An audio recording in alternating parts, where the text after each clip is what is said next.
Welcome to the slop farm. Enjoy the video. You start by verifying the physical basics so you don't chase software ghosts. First, inspect the cable and port. HDMI versus display port matters because each supports different max resolutions and refresh rates. Once done, confirm the monitor's specs on the label or menu. Make sure it advertises the resolution you want. While the machine is off, reseat the cable and, if possible, swap ports or try a spare cable to rule out a bad connector or bent pin. You next change system settings so the OS and monitor agree.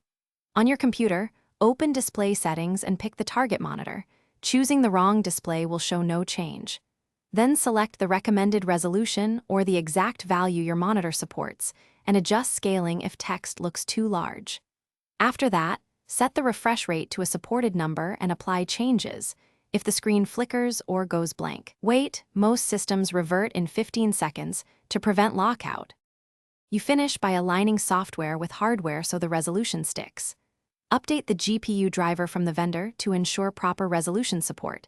Device managers sometimes show a generic display otherwise. If needed, install the monitor driver or load edit information and create a custom resolution only when necessary. Do this in the driver control panel. If problems persist, try a different cable or port and boot into safe mode to uninstall faulty drivers.